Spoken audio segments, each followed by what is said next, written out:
Assalamualaikum warahmatullahi wabarakatuh.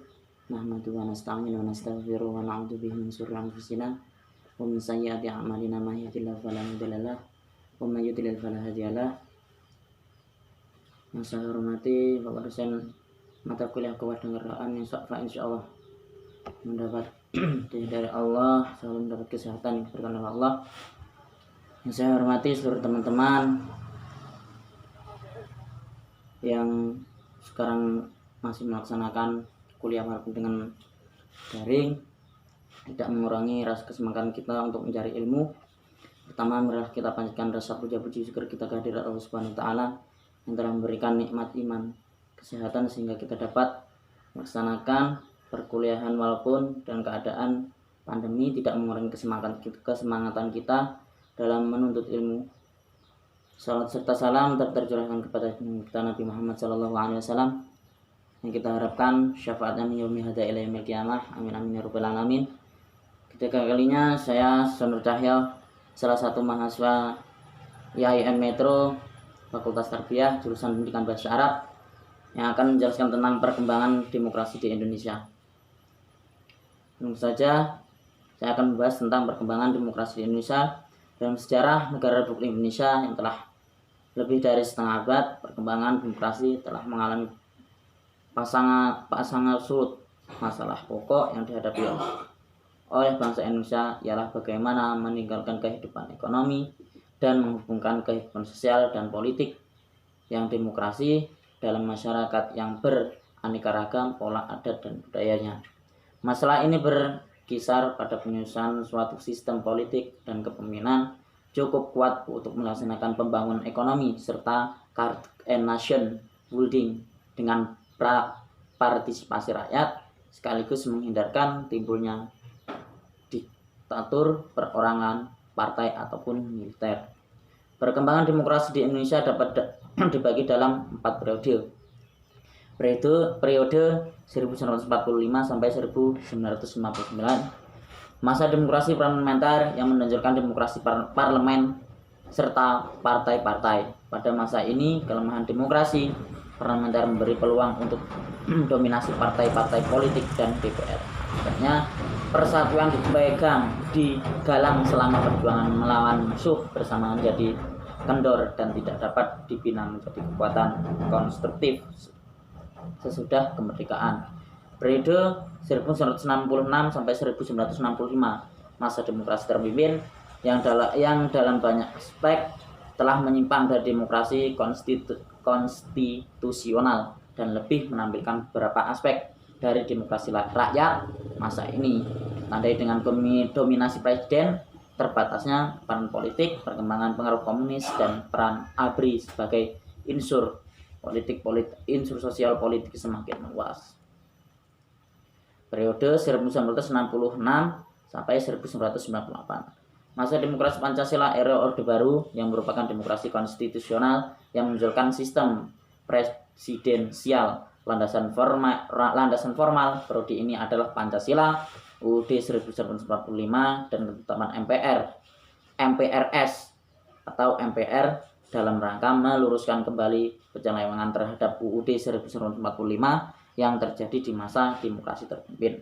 Namun, dalam perkembangannya peran presiden semakin dominan terhadap lembaga-lembaga negara yang lain. Melihat demokrasi pada masa ini, nama Pancasila yang digunakan sebagai legitimasi politis penguasaan saat itu, sebab kenyataannya yang dilaksanakan tidak sesuai dengan nilai-nilai Pancasila. Periode 1999 sampai sekarang, masa demokrasi Pancasila era reformasi dengan berangkat pada kekuatan multipartai yang berusaha mengembalikan pertimbangan kekuatan multi partai yang berusaha mengembalikan pertimbangan kekuatan antara lembaga negara, eksekutif, legislatif, dan yudikatif. Pada masa ini peran partai politik kembali menonjol sehingga iklim demokrasi memperoleh nafas baru. Kalau esensi demokrasi adalah kekuasaan di tangan rakyat, maka praktek demokrasi kala pemilu memang demikian. Namun dalam pelaksanaannya setelah pemilu banyak kebijakan tidak mendasarkan pada kepentingan rakyat, melainkan lebih ke arah pembagian kekuasaan antara presiden dan partai politik dalam DPR. Dengan lain, perkataan model demokrasi era reformasi dewasa ini kurang mendasarkan pada keadilan sosial bagi seluruh rakyat Indonesia. Nah, itulah penjelasan tentang demokrasi yang ada di Indonesia. Terus di sini saya akan menjelaskan tentang prinsip-prinsip demokrasi. Prinsip-prinsip dan parameter demokrasi. Suatu pemerintahan dikatakan demokratis apabila mempunyai prinsip-prinsip demokrasi.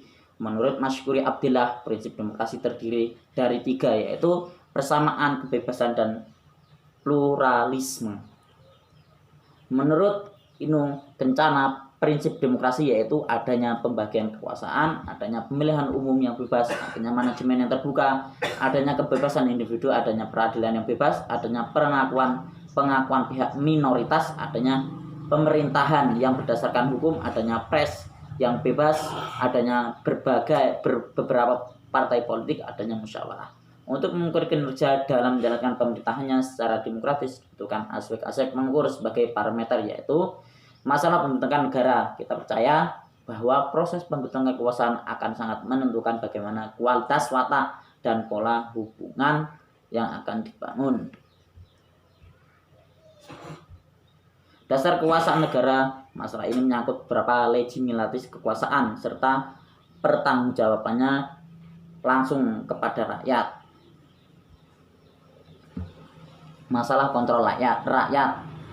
Apakah berbagai koridor tersebut dapat dengan sendirinya akan berdasarkan suatu proses yang memungkinkan terbangun sebuah relasi yang baik, yakni suatu relasi kuasa yang sistematis, memiliki sambungan yang jelas dan adanya mekanisme yang memungkinkan check and balance terhadap kekuasaan yang dijalankan eksekutif dan legislatif. Menurut tokoh reformasi Amrais, parameter demokrasi pada suatu negara dapat dilihat dengan adanya 1. Partisipasi dalam pembentukan keputusan, distribusi dapat secara adil, kesempatan memperoleh pendidik, ketersediaan dan keterbukaan informasi, kebebasan individu, sangat kerjasama. Sedangkan menurut Frans Majin Suejono, parameter negara demokrasi adalah negara terikat pada hukum, kontrol efektif terhadap pemerintah oleh rakyat, pemilu yang bebas, prinsip mayoritas, adanya jaminan terhadap hak-hak demokrasi. Mungkin itu saja yang dapat sampaikan berkaitan dengan negara, prinsip-prinsip demokrasi dan perkembangan demokrasi di Indonesia. Cukup sekian, saya akhiri. Wabillahi taufiq wal hidayah. Wassalamualaikum warahmatullahi wabarakatuh.